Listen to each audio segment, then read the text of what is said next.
같이 한번 읽으실까요? 시작. 고난 당하기 전에는 내가 그릇 행하였더니 이제는 주의 말씀을 지키나이다. 아멘.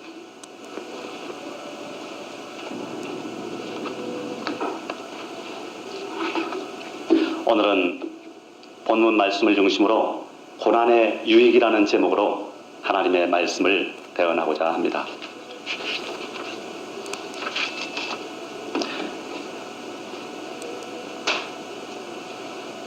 인생은 고난의 연속입니다. 그래서 인생은 고해다, 그런 말도 생겨났어요. 고해. 인생은 고난의 바다라는 것입니다.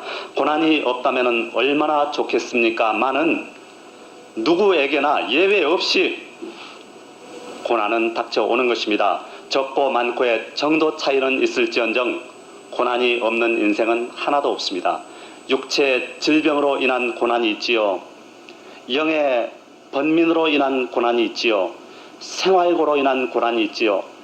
가정 때문에 오는 고난이 있습니다. 또 자녀 때문에 당하는 고난이 있습니다. 그래서 성경도 욥기 5장 7절에 말씀하기를 인생은 고난을 위하여 났나니 불티가 위로 나름 같으니라, 그렇게 말씀을 하고 있습니다.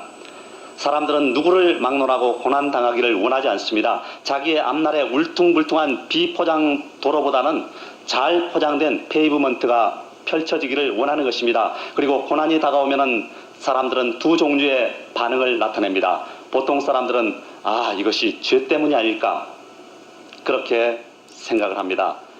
그리고 귀신론에 젖어 있는 사람들은 마귀가 나를 시험하는구나, 그렇게 생각을 할 것입니다. 그렇습니다. 고난은 죄의 대가로 올 수도 있습니다. 고난은 마귀의 시험으로 올 수도 있습니다. 그러나 우리가 알아야 될 것은 모든 고난이 죄 때문에 또는 마귀의 시험으로 오는 것은 아니라는 것입니다. 고난은 하나님께서 택하신 자녀를 훈련시키시는 방법이요, 수단이라는 것을 알아야 되는 것입니다. 우리는 독수리가 그 새끼를 어떻게 훈련시키는가를 잘 알고 있습니다.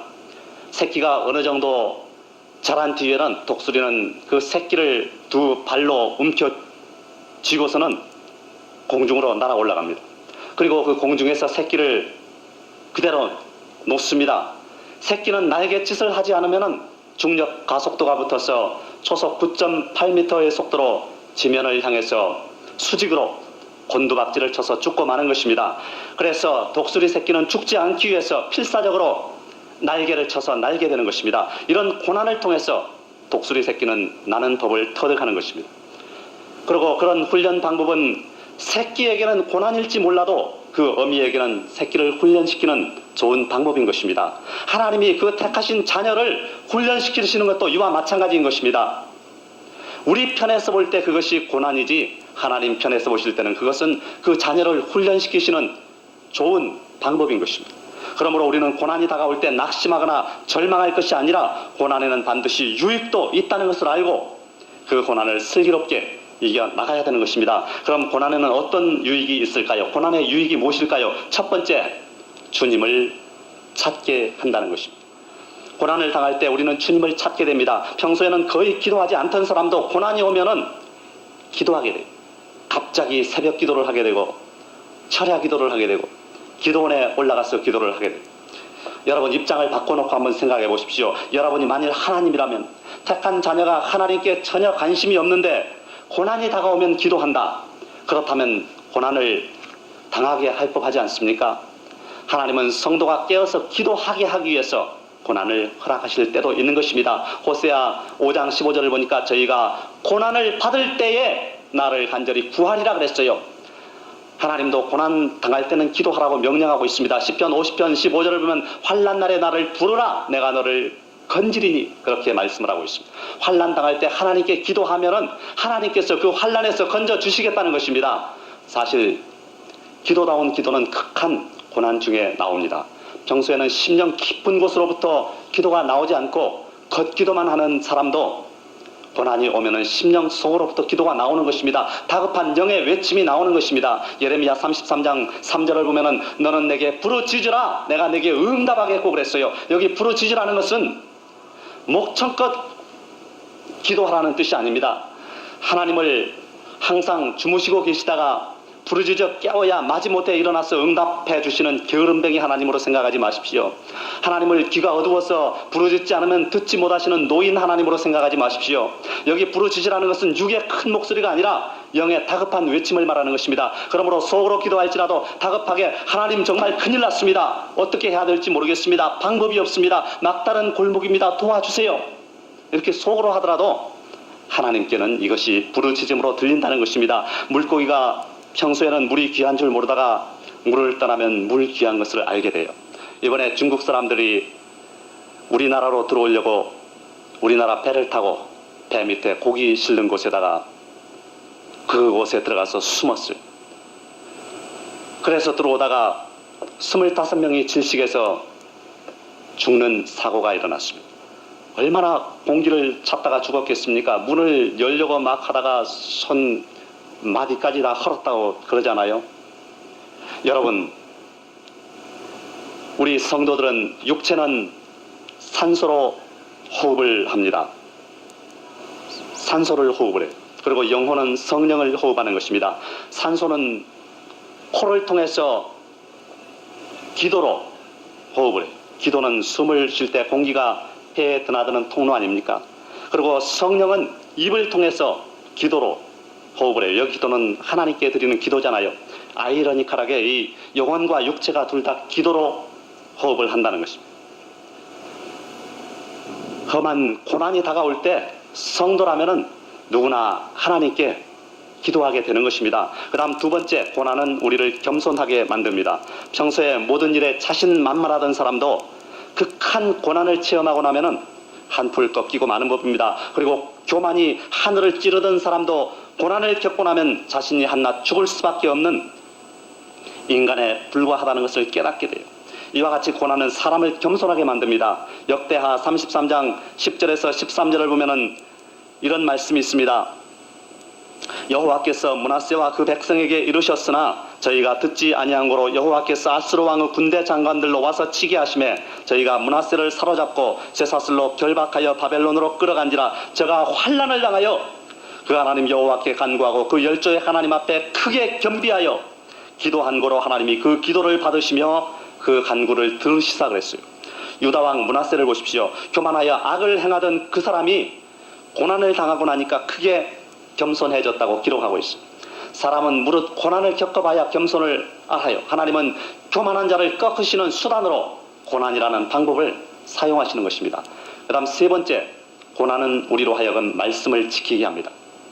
기독교인을 말씀을 대하는 자세를 기준으로 분류해 본다면 아마 세 종류 정도로 분류할 수 있지 않을까 생각합니다. 먼저 말씀에 대해서는 관심도 없고 말씀을 읽어도 이해가 가지 않는 사람이 있습니다. 이런 사람에게는 신앙생활이란 단지 예배에 빠지지 않고 열심히 교회에 출석하는 것, 그리고 좀 더 열심히 한다면 남녀 선교회와 같은 단체에 가입해서 꽃꽂이나 청소와 같은 봉사활동을 하는 것, 이것이 좋은 신앙일 것입니다. 그리고 다음은 말씀에 대해서 눈을 뜨고 말씀에 관심을 가지고 말씀을 읽을 때 그 말씀의 맛을 느끼는 사람이 있습니다. 그리고 그 다음은 말씀을 사랑하고 그 말씀에 기록된 대로 행하는 사람, 말씀을 지키는 사람이 있어요.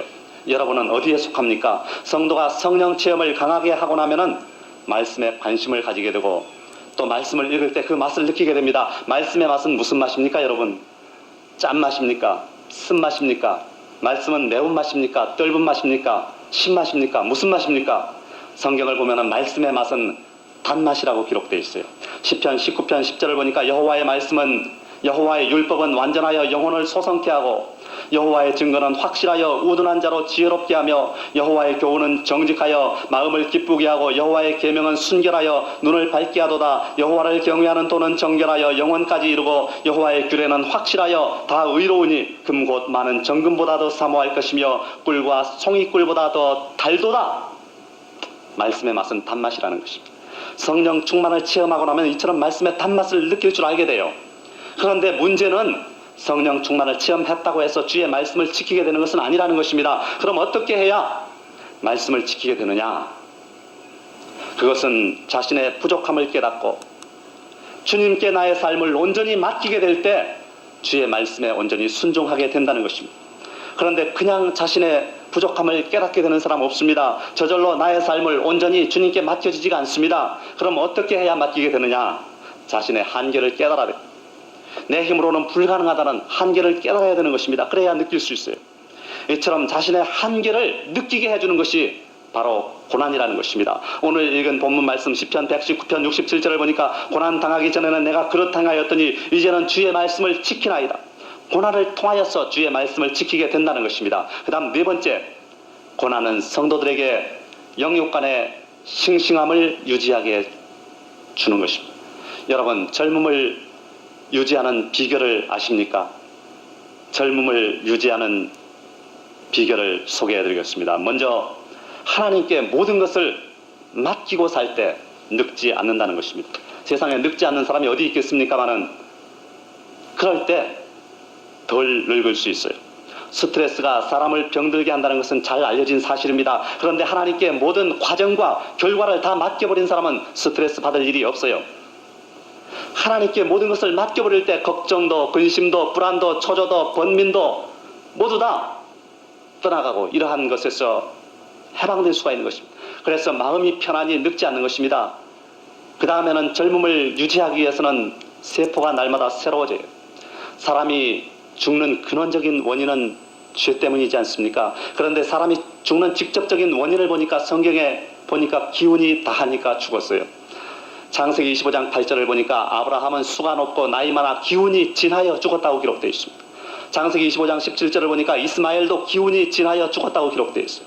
창세기 35장 29절을 보니까 이삭도 나이 많고 늙어 기운이 진함에 죽었다고 기록되어 있습니다. 창세기 49장 33절을 보니까 야곱도 기운이 진하여 죽었다고 기록되어 있어요. 죄 때문에 죽음이 왔는데 죽음의 직접적인 원인이 뭐냐? 기운이 다하니까 죽더라는 것입니다. 우리는 안 죽을 수는 없습니다. 그러나 하나님의 말씀대로 살 때, 죄를 범치 않고 살 때 기운이 덜 쇠하고 세포가 날마다 새로워지고 젊음을 유지할 수 있어요. 그러기 위해서는 성령 충만받고 죄를 멀리해야 되는 것입니다. 성령 충만한 사람은 항상 웃고 살 수 있지 않습니까? 그리고 웃을 때 늙지 않는다 그러잖아요. 일소 일로 한 번 웃을 때 한 번 젊어지고 한 번 노할 때 한 번 늙어진다. 그런 말 있잖아요. 그 다음 젊음을 유지하기 위해서는 세포가 날마다 새로워지기 위해서는 어떻게 해야 되느냐? 세포가 긴장을 해야 돼요. 어떻게 해야 세포가 긴장합니까? 먼저 고난 당할 때 세포가 긴장한다는 것입니다. 세계 존경을 받는 역사가 아놀드 토인비 박사가 즐겨 하던 이야기 하나를 소개하겠습니다. 북쪽 바다에서 청어잡이를 하던 어부들의 큰 관심사는 어떻게 하면 그 북해에서 잡은 청어를 런던까지 싱싱한 모습 그대로 살려서 가지고 갈 수 있을까 하는 것이었어요. 모든 어부들이 관심을 쓰고 잘해도 배가 런던에 도착해보면 청어들이 거의 다 죽어 있었다는 거예요.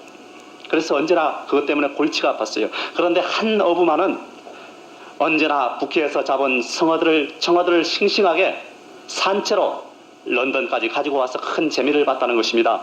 그래서 동료 어부들이 이상해서 그 어부에게 물어봤어요. 어떻게 하면 이렇게 싱싱한 모습 그대로 살려가지고 올 수가 있느냐? 그랬더니 그 사람은 비밀이라고 그러면서 가르쳐주지를 않더라는 겁니다. 자꾸만 물으니까 드디어 그 많은 동료들의 압력에 이기지 못해서 그는 털어놓고 말았습니다. 나는 청어를 잡아넣은 통에다가 메기를 한 마리씩 집어넣습니다. 그러자 모든 어부들이 눈이 휘둥그레져 가지고 묻습니다. 그러면 메기가 청어를 잡아먹을 것이 아니요,